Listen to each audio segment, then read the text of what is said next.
ఒకటి అసెంబ్లీకి, ఒకటి పార్లమెంటుకు, ఒకటి అసెంబ్లీకి, ఒకటి పార్లమెంటుకు ఫ్యాన్ మీద మీరు నొక్కితే మీరు గత ఎన్నికల్లో బటన్ నొక్కి పెట్టెలో బంధించిన చంద్రముఖి బెడద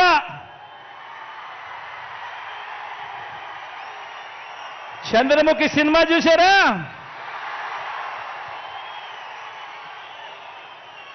ఒకటి అసెంబ్లీకి, ఒకటి పార్లమెంటుకు ఫ్యాన్ మీద నొక్కితే మీరు గత ఎన్నికల్లో బటన్ నొక్కి పెట్టెలో బంధించిన చంద్రముఖి బెడద ఇక శాశ్వతంగా మీకు ఉండదు. చంద్రగ్రహణాలు ఉండవు.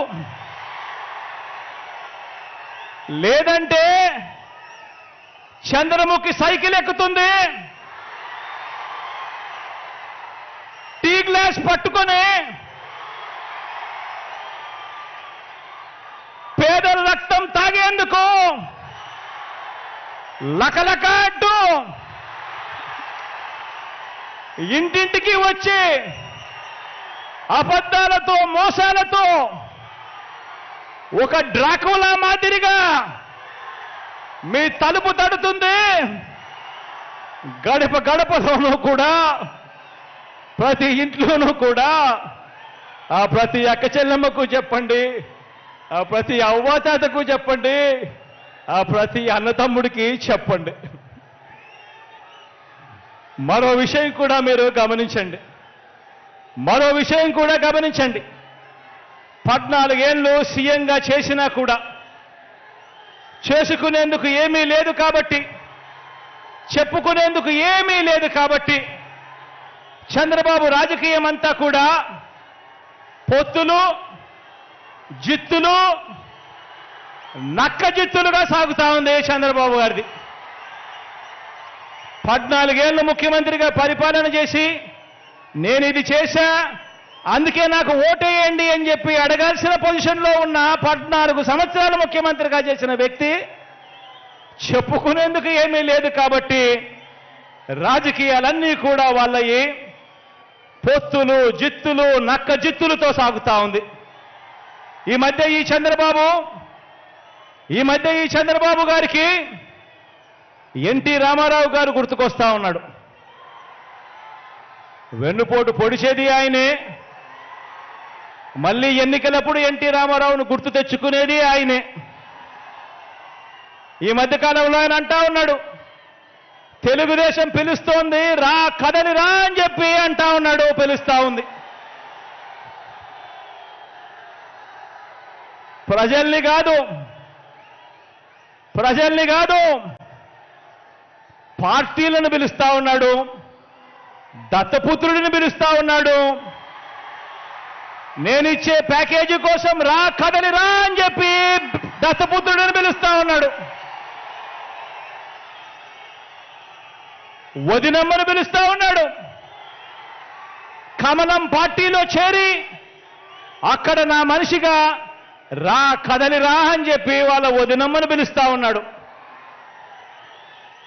రాష్ట్రాన్ని అన్యాయంగా అడ్డగోలుగా విడగొట్టిన రాష్ట్ర ద్రోహుల పార్టీని, వైఎస్ఆర్ గారి మరణం తర్వాత ఆయన పేరును కూడా అన్యాయంగా ఛార్జ్షీట్లో పెట్టిన నమ్మక ద్రోహుల పార్టీని 4 ఓట్లు చీల్చినా చాలు, నువ్వు కూడా రా కదలి రా అని చెప్పి చంద్రబాబు నాయుడు గారు పిలుస్తా ఉన్నాడు.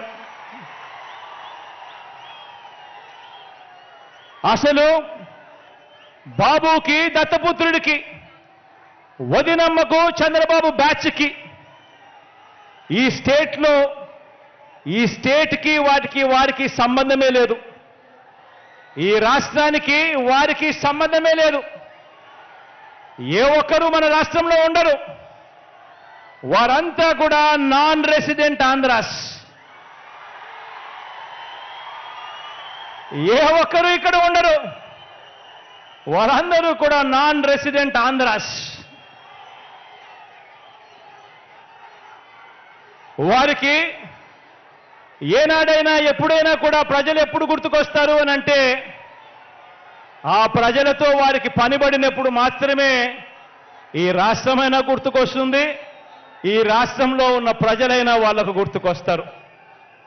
కాబట్టే ఆయన సైకిల్ను, కాబట్టే ఈ పెద్ద మనిషి సైకిల్ తొక్కటానికి ఇద్దరిని, దాన్ని తోయటానికి మరో ఇద్దరిని పొత్తులో తెచ్చుకొని రా కదలి రా అని చెప్పి పిలుస్తా ఉన్నాడు. ఈ పెద్ద మనిషి చంద్రబాబు నాయుడు గారికి పొత్తే లేకపోతే కనీసం 175కు 175 చోట్ల ఎన్నికల్లో పోటీ చేయించుకునేందుకు కనీసం అభ్యర్థులు కూడా ఈ పెద్ద మనిషి చంద్రబాబు నాయుడు గారికి లేరు. ఇలాంటి దిగజారుడు పార్టీలన్నీ మీ జగనన్నే టార్గెట్గా ఆయుధాలు రెడీ చేసుకుంటా ఉన్నాయి.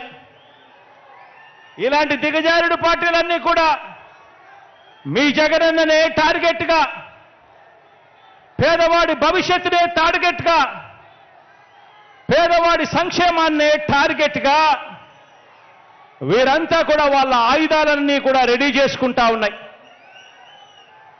వీరితో యుద్ధానికి నేను సిద్ధం, వీరితో యుద్ధానికి నేను సిద్ధం. మీరు సిద్ధమా అని అడుగుతా ఉన్నాను, మీరు సిద్ధమా అని అడుగుతా ఉన్నాను. ఈ యుద్ధం 15 ఏళ్లుగా నాకు అలవాటే, మీకు అలవాటే నాతో నడిచారు కాబట్టి.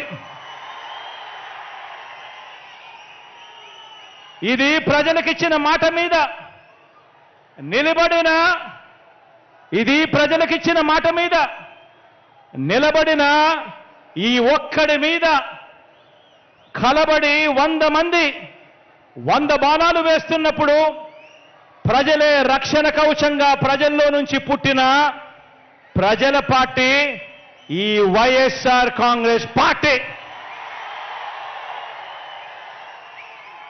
ఆ కనిపిస్తా ఉన్న జెండాకు అర్థం, ఆ కనిపిస్తా ఉన్న జెండాకు అర్థం ఈ ఒక్కడి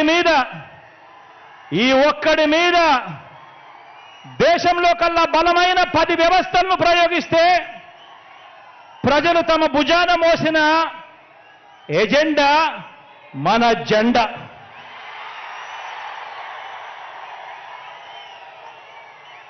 వంద బాణాల్ని, కౌరవ సైన్యాన్ని ప్రజాక్షేత్రంలో మరోసారి ఎదుర్కొనేందుకు, మరో గొప్ప ప్రజా విజయాన్ని సాధించేందుకు మీరంతా కూడా